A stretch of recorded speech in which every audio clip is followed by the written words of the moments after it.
On this day, 8 years ago, four demolition workers needlessly lost their lives. Mick Collins, Ken Cresswell, Chris Huxtable, and John Shaw were all killed when the boiler house at Didcot A power station collapsed, and they were consumed by thousands of tons of steel. Now, when I think of that day, I like to tell myself that the four men were here one moment and gone the next, that they knew nothing and they felt nothing, that it was all over in an instant. There was no prolonged pain or suffering. The same, sadly, cannot be said of the friends and family they left behind. They were initially forced to endure some 7 months before the remains of their loved ones returned home, and that was bad enough.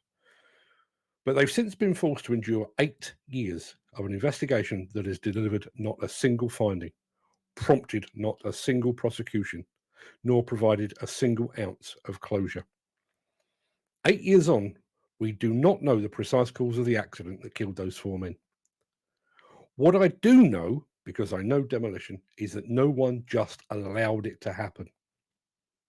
The investigation has, however, been allowed to become cruelly protracted. Those responsible for the investigation have dragged their heels. Those in authority have allowed them to do so. Now, I do want to get into the chat. Today's show is not about me. It's about those that died, their families, and the wider industry that those deaths have impacted. But I would very much like to draw a comparison. I've mentioned in the past the fact that there was a similar incident in Ohio in the States in which two demolition workers were killed. And I've previously noted that their bodies were recovered in a matter of weeks, not months, and that the entire incident was investigated, prosecuted, and brought to a close in under 18 months. But that's America, and maybe they do things differently over there. So instead, I'd like to draw a comparison to a UK incident that I'm sure many of you will remember. On the 27th of January 2023, a lady called Nicola Bully disappeared while walking her dog at St Michael's on Wyre in Lancashire in the UK. Lancashire Constabulary said there was no evidence of either suspicious activity or third-party involvement in the disappearance, and they quickly stated that their working hypothesis was that she had fallen into the River Wyre. However, an extensive search of the river and the surrounding land involving police officers, helicopters, sniffer dogs, and drones found no body. Some was concerned that her body may have been carried downstream to the estuary at Morecambe Bay, some 13 miles away, and possibly even out into the Irish Sea.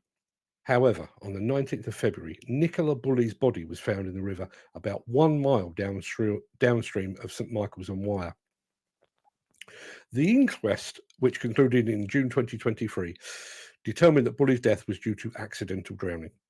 Now, the police in that case were widely criticised for their handling of that case. But even though the search area they had to contend with could have been many, many square miles, they recovered the lady's body in less than a month.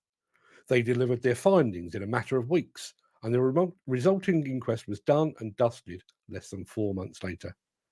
And they did all of that even though there were no witnesses and no physical evidence with which to work.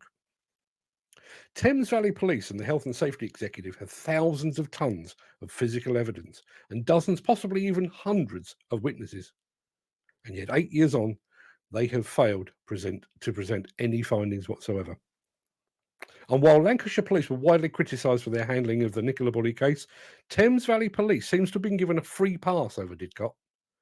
There's no criticism, no public inquiry, no officers falling on their swords or being held to account. Now, what conclusions can you draw from all of that? Maybe the police investigating Nicola Bully's disappearance were better funded, better supported, or just plain better than those investigating the Didcot disaster. Maybe it's easier to find and recover a body from miles of water than it is to recover four from a few hundred square meters of mangled steel.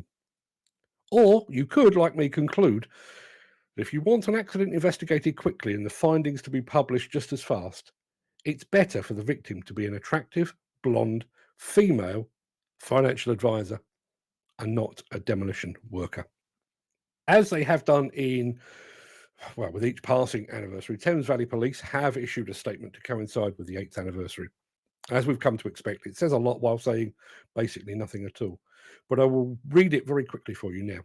Today marks the 8th anniversary of the partial collapse at Didcot Power Station in 2016, which claimed the lives of 4 men. An investigation into the collapse is ongoing, with Thames Valley Police leading a joint inquiry with the Health and Safety Executive. The dedicated investigation team, which was put in place immediately after the collapse at Didcot, continues to investigate offences of corporate manslaughter, gross negligence manslaughter, and health and safety offences.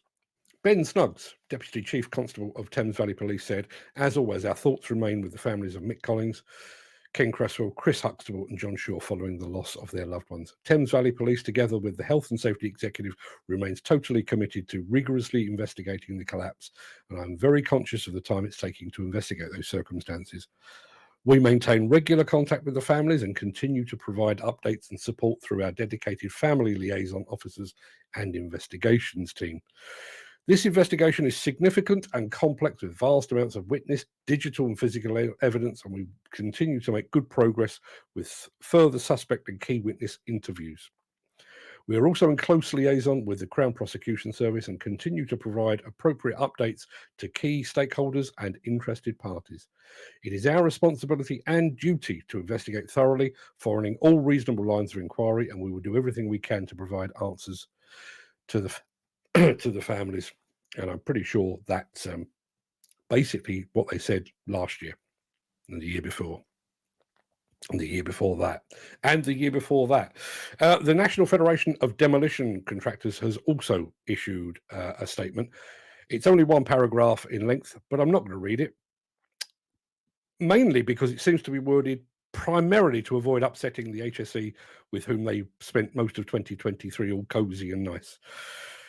If you want to see it, go over to some of the other media who have reproduced it in the apparent belief that the NFDC is somehow relevant these days. I've already offered my condolences to the families of the 4 men that were killed on that terrible day, and I'm not a religious person, but honestly, I'm just praying that one of these days, in the not too distant future, you will get some form of comfort, some form of closure.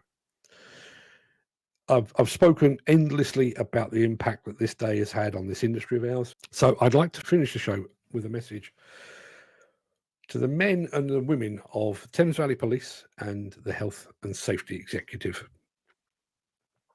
On this day, 8 years ago, 4 men were killed at the Didcot A power station. They died needlessly. They died providing for their families and their loved ones. And they died doing their jobs. Now do yours. Please do yours.